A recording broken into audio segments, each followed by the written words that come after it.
I felt for a long time now that there is a major cognitive dissonance going on with how VR experiences are being portrayed by content creators versus what they actually turn out to be in play. It's a dissonance which I feel is slowly, insidiously, greatly damaging the perception of VR while gradually pushing users away. When the average user who isn't an inexperienced, ignorant child or standardless NPC gets told that a VR game is the next level, ultimate insane experience, only then to try it and find a janky, generic, usually incomplete and unpolished, poorly optimized, deeply mediocre offering that misses the point of VR entirely, as is often the case these days. When consistently faced with that level of disconnect between their experience and what they were told it was, this is gradually going to demoralize them to the point of apathy for the medium, its potential, and foster distrust for its representatives.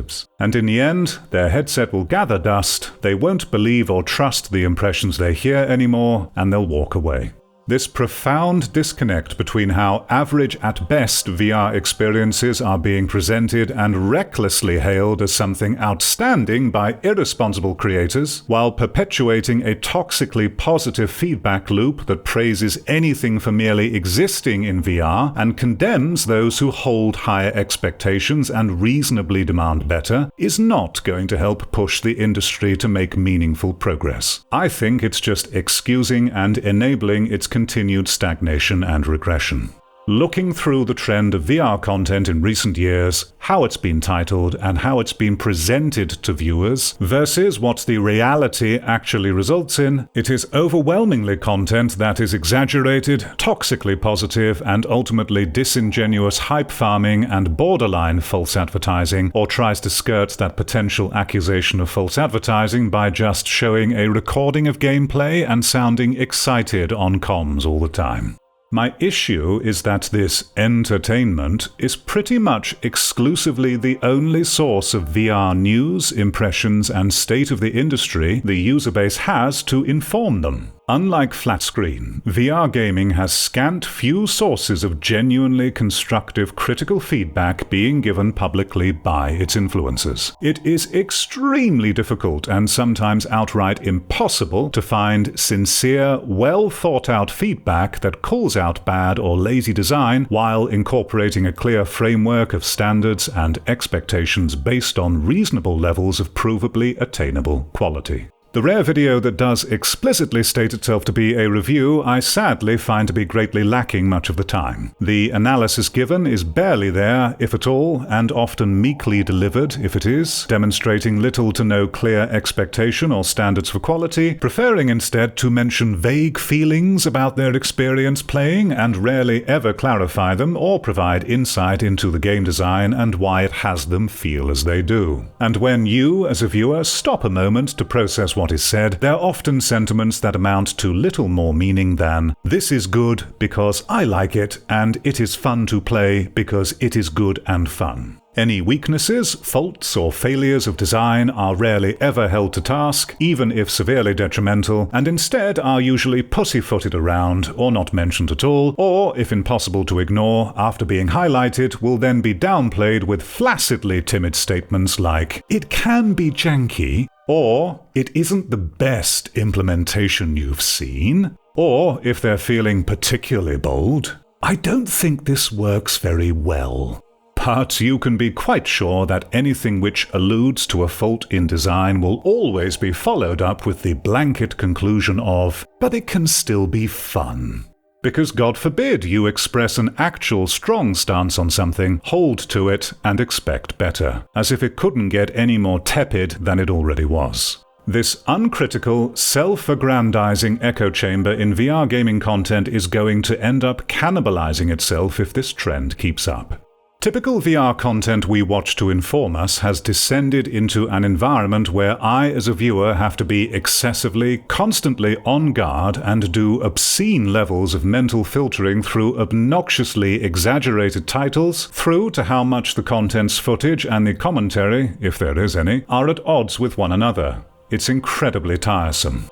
Unfortunately, as a viewer browsing through VR content today, you're almost guaranteed to be completely saturated by vapid, irresponsibly dishonest, cringe-inducing, keyword-laden hype videos and showcases, all done under the guise of entertainment that bombard you with the eerily similar message that every other VR game released is the next best experience that you just have to try, because it's the ultimate must-have, so good, amazing, insane, mind-blowing new VR game. Why is it an ultimate must-have, so good, amazing, insane, mind-blowing VR game? Who knows? It just is, because it exists. They sound excited, and they say so, okay? Don't think, and just follow what the voice says about how they feel that moment while they list off whatever basic gameplay features are there, and ultimately say nothing of actual meaning or substance, or have any clear adherence to a level of quality, or give you any original perspective that you can use to inform yourself with.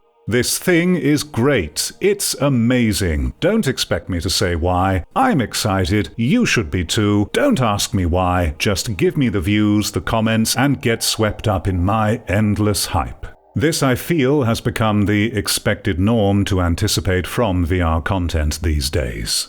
Relax, bro. It's just entertainment and is obviously not claiming to inform the viewer in a serious manner. And there's nothing wrong with it just being entertainment, you might say. And you're right, that in itself isn't a bad thing. But despite most of these larger channels cavorting themselves as just entertainment, they and other VR developers are well aware that with such a platform and popularity, viewers will, of course, naturally look to them for impressions and recommendations to influence their purchasing decisions. You might then say that perhaps the content creator already planned to showcase the game just like they did anyway, so the fact they got paid to do so is just a nice cherry on top. But this is where an observable lack of integrity and trust from VR content casts a large shadow of distrust over everything.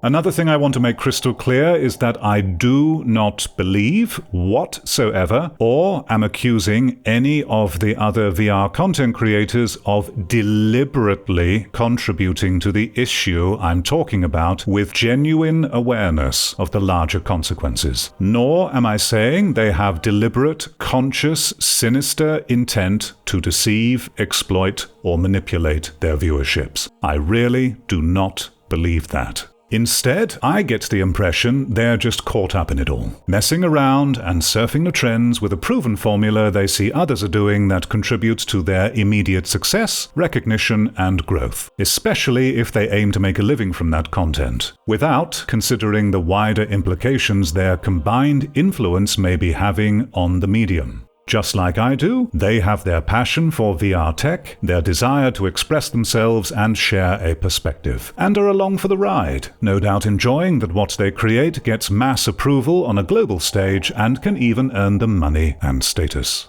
There is a sentiment which seems to have gradually seeded in the VR community that if you hold quality standards and apply them in your public critique of jank and bad design in VR software without sensitively pussyfooting around it, ignoring it outright, or treating it as a funny meme, somehow implies that you're a terrible person who wants to bring that software and the whole industry down. That VR gaming and those who create within it are somehow all so fragile and close to breaking that if we find their product wanting and expect better, because we know it can be done better, then that would shatter the illusion of everything being sunshine and roses in progress, and VR suddenly will fail and we can't have any fun with our toys anymore. So we'd better quickly snuff out any wrong thinkers who don't toe the party line and keep the illusion going.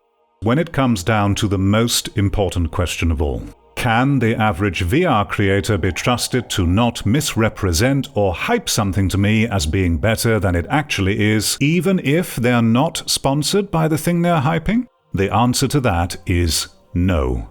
The history and evidence to suggest they would not do this to the viewer just isn't there. And again, unfortunately, there is practically nowhere else to turn to for refuge from this with VR content. The reality is, if your platform becomes big enough, then your audience over time naturally starts to view you as a form of spokesperson, influencer, critic, opinion giver, or even expert for the subject matter of your content, whether you anticipated it or not. And your audience may begin to look to you as a person who can help them make a beneficial decision in that area. That recognition comes with extra responsibilities, duties, and burdens that have to eventually be faced. Whether you like it or not, want it or not, to your audience, your existence to them becomes intertwined with the subject matter you present. You become a representation of an aspect of it in some way. A content creator is nothing without their audience, providing them that status and prestige, just as any government or any organization or collective entity are nothing without the everyday people who grant them that status and ability to continue existing as they do. It makes sense then that for our own mutual goal of surviving and thriving and enjoying nice things together that we are passionate about, that we do right by the audiences who allow us to be where we are. So I say we should be pushing back against the endless, disingenuous hype culture, the toxic positivity, and the paid-off echo chamber shilling within the VR content bubble. It should be obvious how this kind of systemic insincerity will do no one any good in the long term, and will continue to seed even more bad practices. Your viewers deserve better, and the VR industry needs much, much better and more sincere, constructive public critique and demand for better standards if we hope to see it break out of the quality stagnation and decline VR software has been suffering for a while now. A personal thank you to those who choose to support the channel. You are literally the only reason why this channel continues to exist. Thank you very much for your attention and sticking with me to the end. You take care.